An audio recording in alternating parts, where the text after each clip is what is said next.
November 1942, Glenn Miller volunteered and was inducted into the army with the rank of captain. His orchestra was broken up, and for a while their leader found himself exiled to the musical Siberia of military band music. Eventually, he was asked to form the American Air Force Band, which contained many of his musicians. The band's manager, with the rank of lieutenant, was a booking agent named Don Haynes. Miller was desperate to entertain troops overseas, and after some string pulling in Washington, he and the band arrived in England in the summer of 1944. It was a long way from California, or Miller's comfortable family home in Tenafly, New Jersey. The band, exuding brash American confidence, had arrived in a welcoming but pinched and war-weary Britain.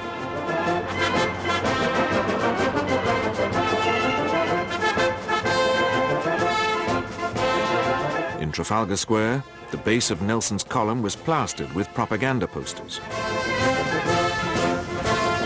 After D-Day, the end of the war was in sight, but the rigors and restrictions of rationing seemed to stretch into the future.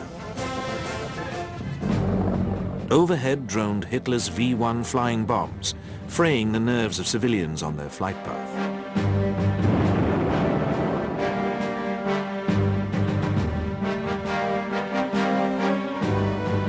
On the other side of the Channel, Allied troops had finally broken out of the Normandy bridgehead and were racing across northern France.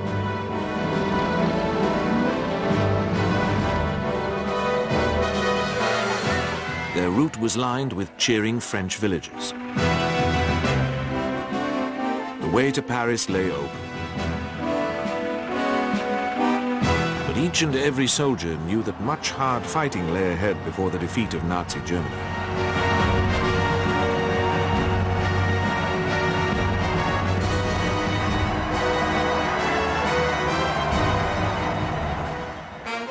Miller, now a major, was kept busy in England.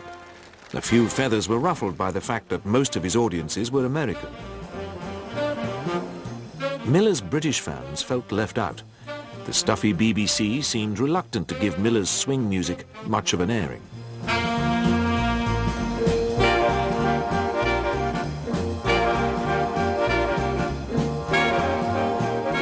And Miller himself complained of exhaustion and alarming weight loss. Was he just tired or seriously ill? Nevertheless, he continued to keep up a punishing schedule. In England, Miller's boss was the movie star David Niven. Before he launched his career in Hollywood, Niven had been a regular army officer. After a lively war, later recounted in his autobiography The Moon's a Balloon, Niven was now a lieutenant colonel and the associate director of troop broadcasting in special services. One of Niven's responsibilities was to organize a series of concerts which the Air Force Band was to play in Paris at the end of December 1944. Glenn Miller had a suite in the Mount Royal Hotel in London, but Niven had also found him a base 50 miles north of the capital, in Bedford, where most of the BBC had been evacuated in 1939. The pleasant, rolling countryside around Bedford was a welcome relief from the dangers of London's V1 bomb alley.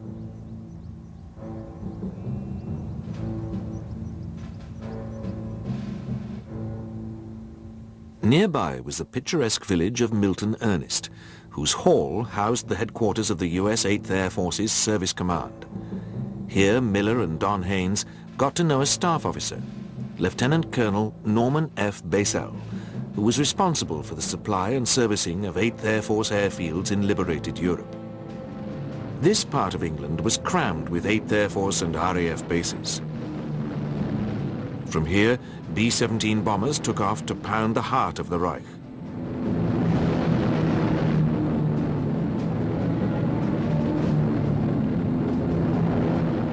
A stone's throw from Milton Ernest was the airfield at Twinwood Farm, a sprawling night fighter training station where Beaufighter and Mosquito aircrew learned the deadly secrets of their trade.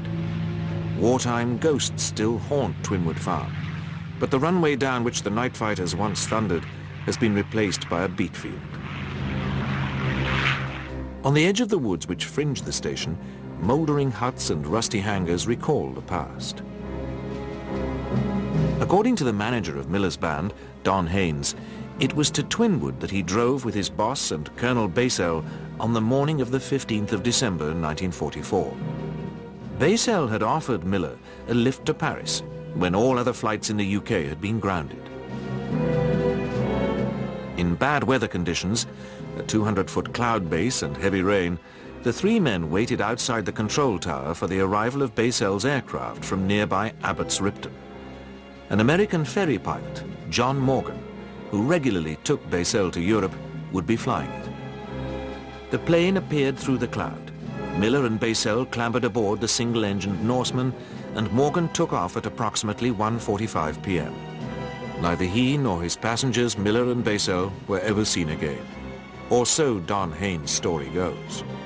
The small, dapper Morgan was competent enough in clear conditions, but was a poor instrument pilot.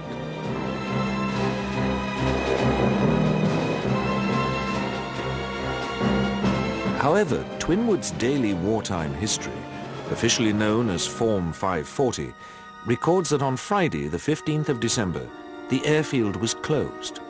It states, "No flying today." Was Glenn Miller aboard a plane which never took off from Twinwood, or did he disappear after an accident or incident so embarrassing that a cover story for his last flight was cooked up to hide the truth?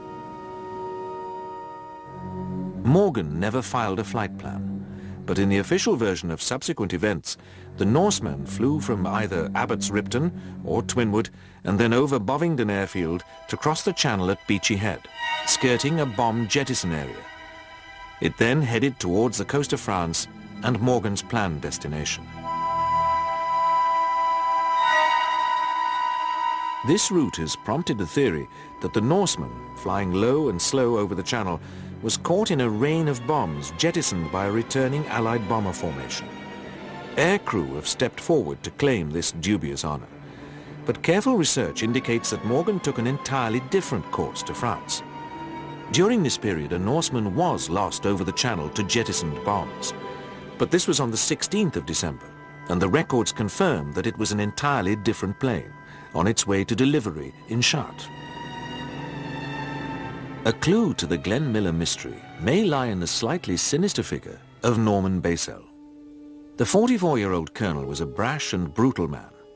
One of his ferry pilots observed that he was about as subtle as a loaded .45 revolver. Baessell's job took him all over Europe, opening up and supplying airfields and enabling him to cut through much of the red tape which surrounded flying to the continent. He was a notably reckless operator, frequently ordering Morgan and other pilots to fly in hazardous conditions for which the Norseman's primitive instruments were not equipped. On the 17th of September 1944, Baessell and his pilot had run into the Air Armada bound for the drop at Arnhem. He ordered his pilot to follow the stream into the battle zone and only escaped being shot down by a whisker. Baessell's favorite expression was, "Do you want to live forever?"